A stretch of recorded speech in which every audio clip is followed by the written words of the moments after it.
Good evening, good afternoon, everyone. It's a great pleasure to be with you here today, particularly a pleasure because, of course, there are so many friends and collaborators in the audience this evening. So my title is a rather long one, but let's abbreviate it to the cycle of health. And you'll see why I've referred to the cycle of health pretty soon. But I am, as Ian said, a neonatologist and a paediatrician. And I think let's just go back in history for a moment and think about the relevance of infant health. And I put it to you that historically, of course, the relevance of infant health for most of human history has gone unrecognized. You see there a quote which is attributed to an unknown Roman circa 100 AD. If you give birth to a boy, he wrote back to his wife, keep it. If it's a girl, expose it. So children, infants, were regarded very much as there to be done with as their parents wished. If they needed to be disposed of, they could be thrown into the river. But of course, roll on even to this day. As you know, there is a gender imbalance in several countries in the world. And girl children are perhaps still not equal to boy children around the world. So we've not quite moved on in our thinking about the importance of child health as perhaps we might have done. So children, and particularly babies, were considered possessions. At best, they were considered the recipients of care and charity. So a moral imperative to change the way in which we viewed infants began to raise its head. And of course, this culminated in the Declaration of the Rights of the Child, which was 1959, but it wasn't until 30 years later that we had the Convention on the Rights of the Child, which of course is still undergoing ratification by countries around the world. But this did change, again, the way in which children are viewed, requiring them to be treated as individuals and really emphasizing the moral and the ethical aspects of the way in which we view children.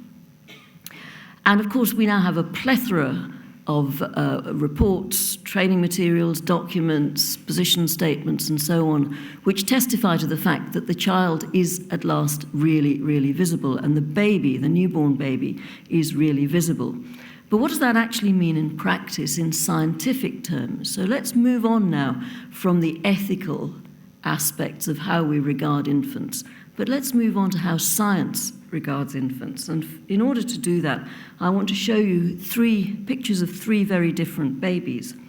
Up at the top, you will see the baby of a mother who had poorly controlled diabetes during pregnancy.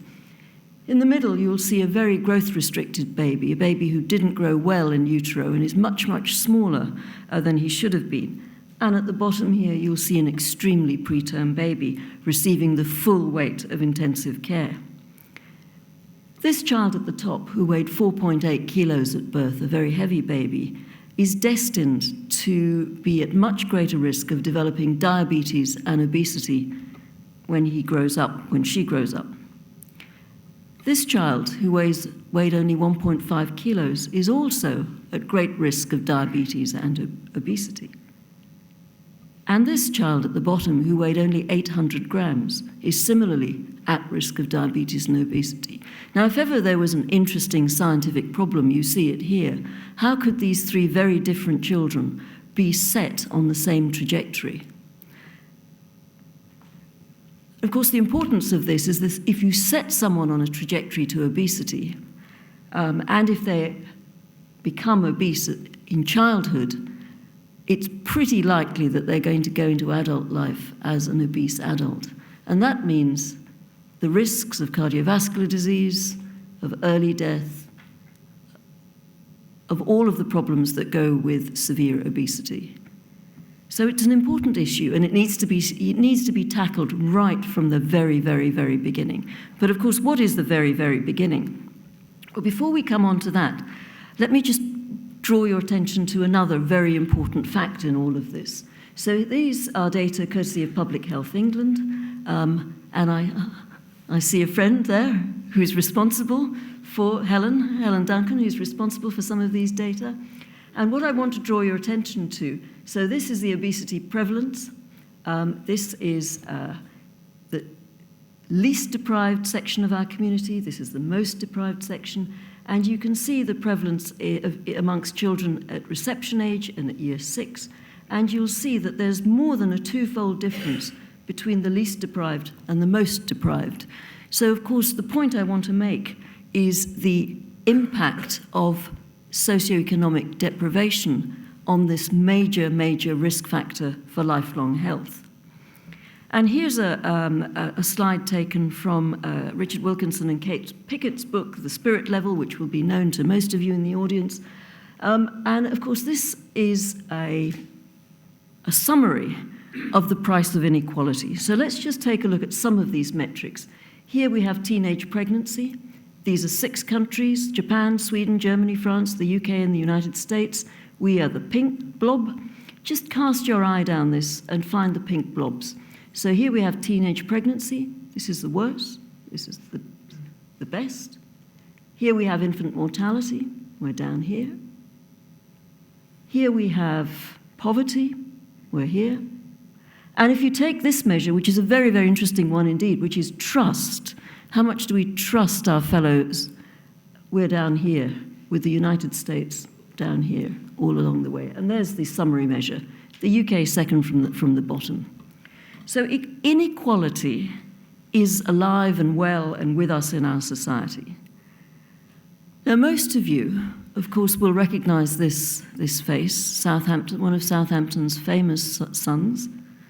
And it was David Barker who serendipitously, and serendipity in science is a wonderful thing, but David Barker, when examining some meticulously kept records kept by midwives around about the early part of the last century, realized that children who were born very, very low birth weight had a much greater chance of dying of coronary artery disease in adult life. And his observations, as I say, very serendipitous observations, really pushed forward a huge branch of scientific endeavor, which has produced a wonderful outpouring of discovery and insight. So that now, of course, how the first 9 months shape you for the rest of your life has become part of mainstream thinking and very much part of societal dialogue.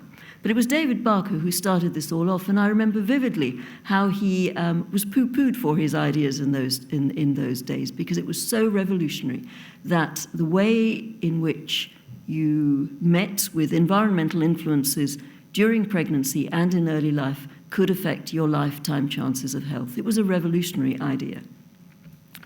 But of course, move on now to science of today. We're at last beginning to understand why these observations of what were then associations between deprivation during pregnancy, environmental exposures during pregnancy and in early infancy can shape lifelong health. We're now beginning to understand how this actually happens, what the mechanisms for this are. And this, of course, is the great science of epigenetics.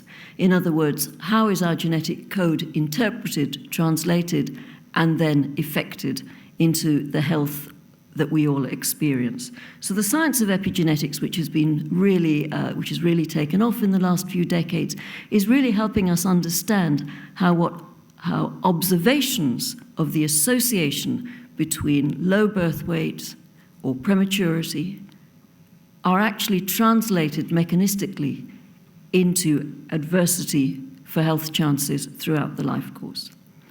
And of course, this is the study which is so important now, the study of the intrauterine and early newborn influences upon non-communicable diseases, which many of you in the audience are engaged in research, as is my own research group.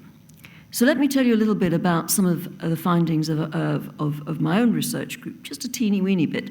But first of all, to say too that science has moved on because, of course, we can now include even the smallest, most immature babies in really quite sophisticated investigations. We no longer have to fall back on animal experimentation, but we can actually study human beings and human babies directly, and indeed human fetuses directly. So one of the techniques that we've been using is to actually use magnetic resonance imaging to study the body composition of the newborn baby. And if you look at 2 human beings, 2 adults or 2 babies, two men, two women, two babies, two children, who look outwardly exactly the same, they yet may have a very, very different body composition. And by putting a baby in a magnet, sliding the baby through, slicing the baby at 5mm intervals, and then assessing the amount of adipose tissue in each of these slices and summating it, you get a very accurate picture of the body composition of the newborn baby. And that tells you what the baby is like from the inside and not just from the outside. And I repeat, you can look very similar on the outside, but be very, very different on the inside. And we can also use magnetic resonance spectroscopy to do such things as measure the amount of fat in the liver and the amount of fat in muscles. We can also use magnetic resonance imaging and other techniques to study literally hundreds and thousands of metabolites in just the tiniest sample volumes, so that, again, even the smallest of preterm babies can be included in research studies. And what do we know? Well, just a couple of things of what we're beginning to understand. This is work carried out really over the last decade by my research group, which can be summarized as showing that a growing body of evidence points to the fact that very preterm children are at increased risk of early onset of features of the metabolic syndrome. That means high blood pressure, insulin resistance, abdominal adiposity, dyslipidemia, and all of the downstream health risks that go with that. But even more tellingly, preterm women are much more likely to deliver preterm babies, hence my use of the term, the cycle of health. Now, overweight and obesity prevalence by age in women, these are more data from Public Health England, and you'll see here that in women of reproductive age, we now have about 50% of these women in the UK who are overweight or obese. It's a shocking statistic. But what does that means bad things for them, but it also means bad things for their babies. So women who are overweight and obese are much more likely to have babies who outwardly may seem perfectly normal. But if you use the techniques I've described and look inwardly, they are much more adipose than their fellow babies of similar birth weight. And of course, women who are obese are much more likely to suffer from type 2 diabetes in pregnancy. And this isn't my quote, but this came from the newspapers when they were reporting one of our recent research studies. Yes, childhood obesity does start in the womb. So these are two pictures taken from, this is a study where we examined the body composition of babies who were born to mothers without diabetes and mothers with diabetes. And what was extremely interesting was that these were all very well managed, very well controlled mums with diabetes. There was no difference in their baby's weight or in their baby's adiposity. This was using whole-body magnetic resonance imaging, absolutely the same at birth. But by 2 months of age, even though these babies were predominantly breastfed, the babies born to mothers with diabetes had 16% greater adiposity. And you can see that here. So the battle is on to actually understand how this happens, what the mechanisms are. We know that it happens. We know obesity begins in the womb. We now need to understand much, much more of how, and then we can start to tackle the what can we do about it. So the way forward is, of course, the LifeCourse Approach, which commences way back in the preconception and periconceptional period. And really, science needs to track this LifeCourse approach using these tools of science, and also appreciating the effect of environment and societal deprivation on the epigenome and what that does to our health downstream. I'm going to finish with just telling us where we are at the moment. So these are the Millennium Development Goals. This is a slide showing the decline in neonatal and post-neonatal mortality around the world. You'll see regions around the world here. And you'll see in the pale bars post-neonatal mortality and in the dark bars neonatal mortality. And as a global community, we have done well in reducing mortality. We haven't achieved, however, the Millennium Development Goals in respect of newborn mortality. And also you'll see that the achievements for newborn mortality are much less than the reductions in post-neonatal mortality. So we're getting better, but we're certainly not there yet. What about preterm birth? This is a growing global issue. This is data from the World Health Organization, which shows 11 countries with the highest preterm birth rates. That's over 15% of all births. And if you cast your eye down this list of countries, you'll see that all but 2 of them are in sub-Saharan Africa. So in absolute terms, the numbers of preterm babies that the world is going to have to contend with is enormous and is growing. So we understand that there are strong social determinants of health. We're beginning to understand what the mechanisms are that lead from social determinants to adverse health. We've recognized, this is taken from a publication from the Royal College of Paediatrics and Child Health, where we emphasize the fact that infants, children, and young people really do need to be involved in research much, much more perhaps than they have been hitherto. And of course, this is the logo of our And Us group at the Royal College of Paediatrics and Child Health, because everything that we do in collaboration with young people and with families. And I will leave you with this wonderful statement from The Lancet, which says the time has come to protect children and young people through research, not from research. And really, including infants, children, and young people is, I believe, very much the way to protect population health. So thank you very much for inviting me in to be with you today. I'm going to end with a picture of my research group because I think it's a lovely picture, including some of our newest recruits. Thank you very much indeed.